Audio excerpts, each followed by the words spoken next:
scold, scold, Scold. Casper. S-C-O-L-D. Scold. He scolded.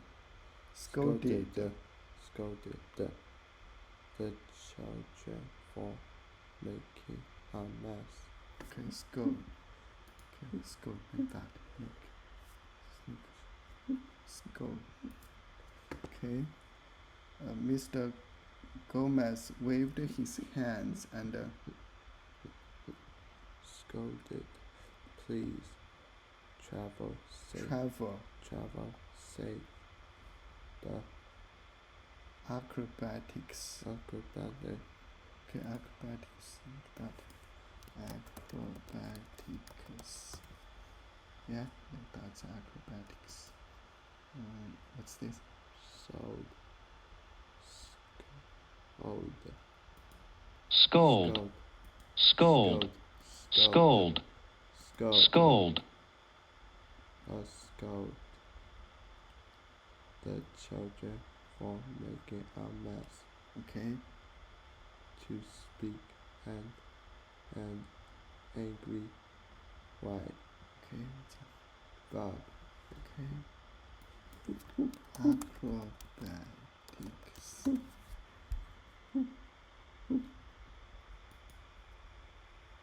acrobatics, Acrobatics. acrobatics, Acrobatics. acrobatics, Acrobatics. acrobatics,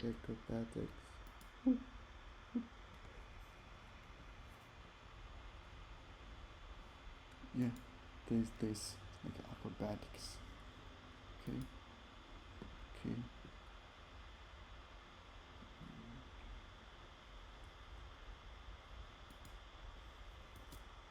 Let's go. Okay. Please travel. Save the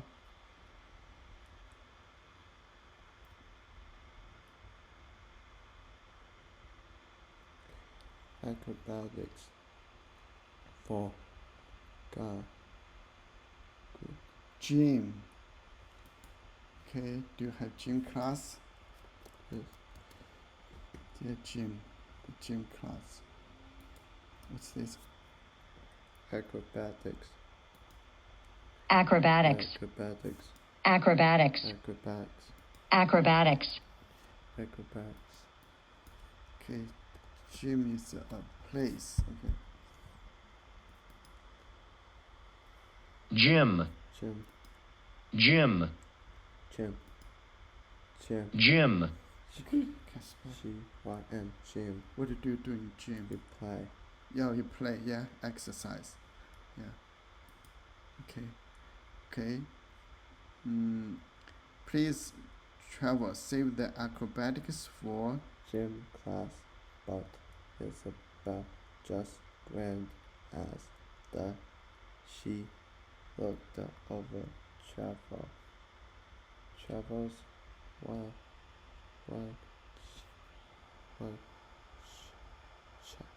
worksheet. shoot. Okay, worksheet. Usually piece of paper.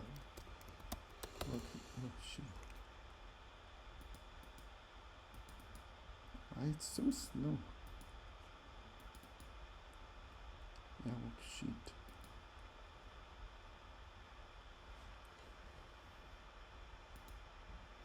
What's that? No. Gram.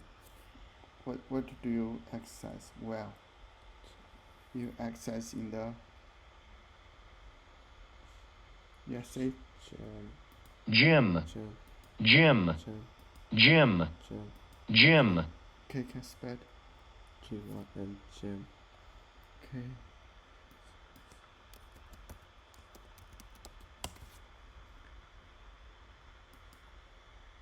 worksheet, Worksheet. worksheet, Worksheet. worksheet, Worksheet. Okay. Yeah, something like this, right? Worksheet. Yeah, like the math. It's a worksheet. Okay. Okay. Comprehended. Okay. Comprehended.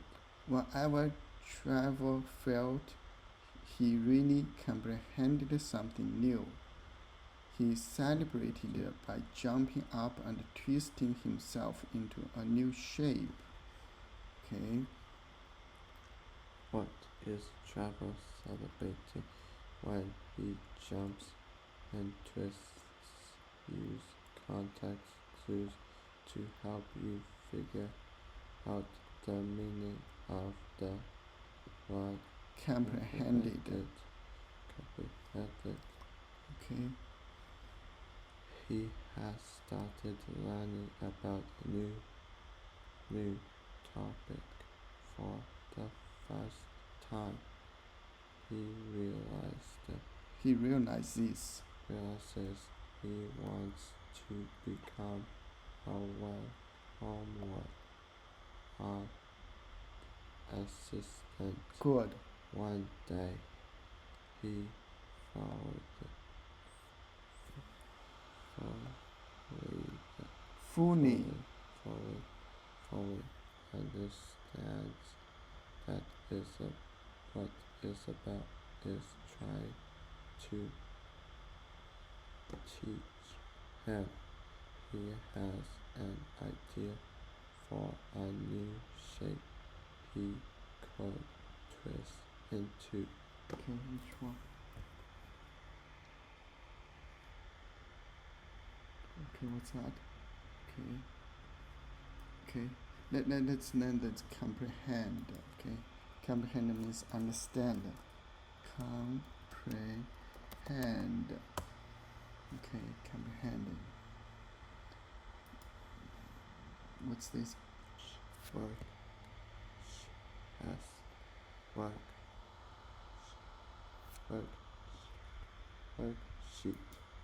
Worksheet. Worksheet. Worksheet. Worksheet. Okay.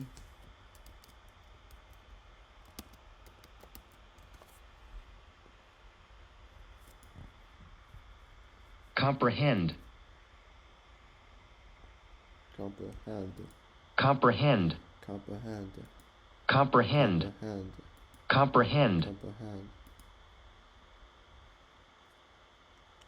To understand something. Okay. Comprehend. Okay. Okay, can you spell it? Comprehend. Spell comprehend. Comprehend. Comprehend. Can you do one more time? Comprehend. Comprehend. Yeah, Comprehend.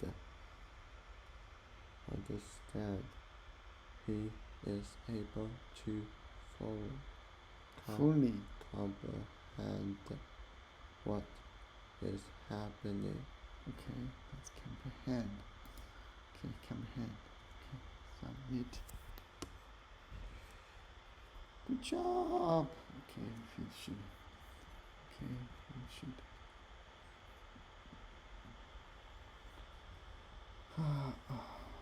What's that?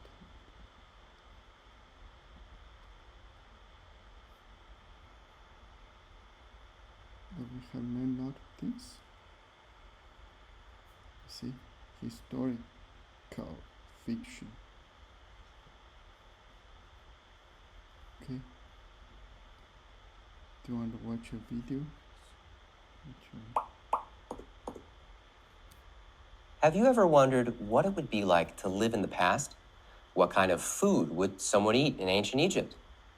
What would a kid in medieval England do for fun? Reading historical fiction can help you find out.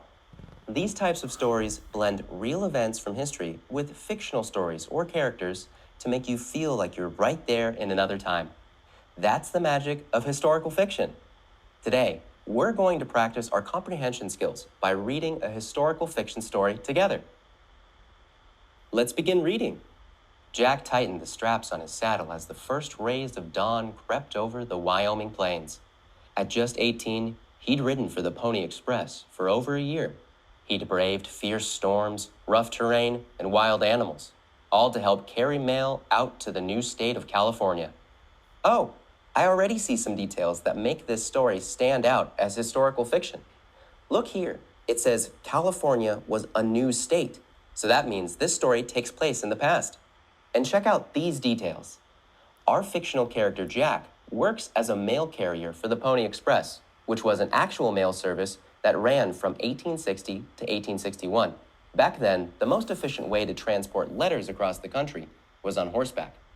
Let's continue reading. Jack, the station master said, handing him a leather pouch filled with letters. Words come from St. Louis. They're finishing the telegraph lines. Jack paused, gripping the reins. The telegraph, huh? Guess they won't need riders anymore. The older man nodded. That's right, son. This might be your last ride. Interesting. This section reveals an important detail about the time period. The station master tells Jack that the telegraph lines are almost complete. At the time, the telegraph machine was a new piece of technology. It used electric wires to send messages over long distances. And what does this new technology mean for Jack and the other Pony Express riders? Well, check out these details. They show that with the coming of the telegraph, the Pony Express won't be needed anymore. Instead of sending letters, people will now send telegraphs, which will allow them to communicate much more quickly. All right, let's keep reading. Jack mounted his horse, Dusty, and urged him into a gallop. The prairie stretched endlessly before them, golden grasses swaying in the wind. Every mile felt bittersweet. He thought of the letters in his pouch. They'd soon be replaced by the emotionless clicking of wires. The telegraph messages would be devoid of the personal touches that made each letter unique. They'd have no loops of handwriting, no smudges of ink, no carefully folded seams. As I was reading this section, this word stood out to me. Devoid. I'm not sure what that means. Let's see if we can figure out its meaning using context clues or hints in the text. Look at the next sentence. It goes on to describe things the telegraph machines would not have. Loops of handwriting, smudges of ink, and carefully folded seams. Those sound like the personal touches that are mentioned in this sentence. So I think devoid must mean lacking or not having something. Let's try plugging that into the sentence. The telegraph messages would not have the personal touches that made each letter unique. Yeah, that makes sense. Nice. Okay, now let's take a closer look at our main character, Jack. What does he think about the telegraph? We'll have to make some inferences or guesses based on the text to figure it out. First of all, he thinks about how letters will be replaced by the emotionless clicking of wires. And we just talked about how he thinks the telegraph messages will be devoid of personal touches. These details show us that he thinks telegraph messages will be less personal and less unique than handwritten letters. Based on this, we can infer that Jack believes the telegraph will be a poor replacement for regular mail. All right, let's follow Jack on the final leg of his journey. Hours later, Jack reached the next relay station. He handed the mail pouch to the next rider, Sam. You hear? Sam grinned. The telegraph's almost ready. No more riding through blizzards or outrunning wolves. Jack frowned. We'll miss it, though. The adventure. The freedom. I've had enough adventure and freedom, Sam laughed. I'd rather be safely inside four walls. As Jack turned back toward the horizon, he shook his head. Maybe Sam was right. Or maybe Sam just didn't know what he'd be giving up. This section gives us more detail about how the Pony Express worked. It says Jack arrived at the next relay station. Check out the picture. It looks like these relay stations were small, simple buildings that were in the middle of nowhere.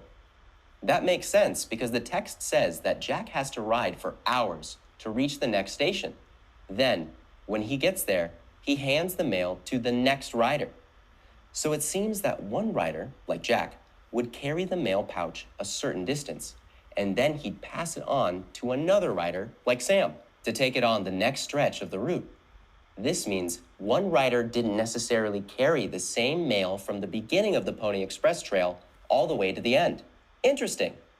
Before we wrap up, let's make some inferences to compare the two characters Sam